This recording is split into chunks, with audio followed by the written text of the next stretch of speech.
So questions from the audience? Yes. Congratulations. It was, there were really many moving moments in that film. It was wonderful to see. I'm wondering, was it a conscious decision on your part not to deal with the Green Revolution in India? It was a time decision.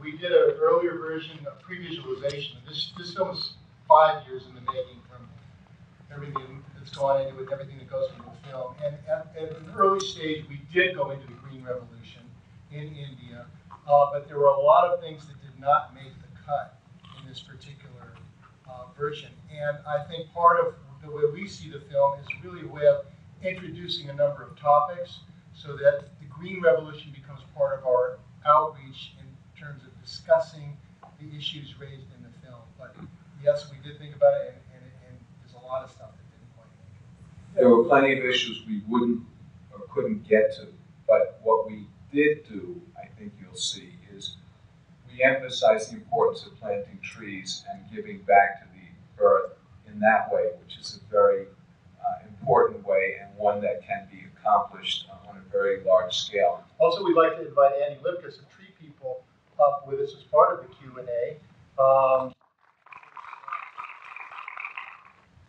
This is a challenging subject to keep it entertaining and get people's hearts open and not overwhelmed. And so, congratulations on keeping it alive. It is a challenge.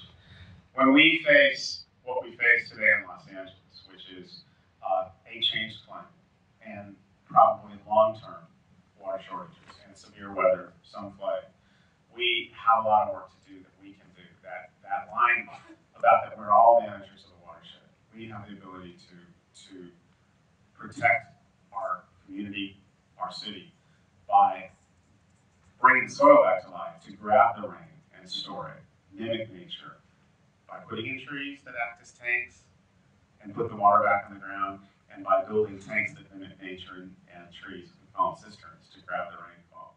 It's almost like dirt is alive. Well, this film may stay alive if anyone can afford to do that.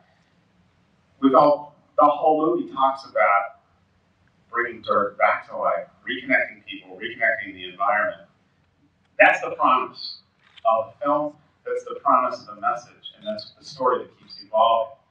That if you connect the dots of that long story of mimicking nature, using it to teach us how to reconnect, using technology that can help us do it, it gives me that much more hope that people will be inspired, kids will be inspired to join hands with the soil critters. Let's give them a round of applause. It's the same thing of opening up the discussion and building a community that speaks to the same issues so that what Andy's talking about here in Santa Monica reverberates in Europe, Asia, Africa, and anywhere else. And what they're doing there can teach us stuff as well. Thank you. Thank you. And I'll continue to circulate. It was a kind film. Good. Thank you so much.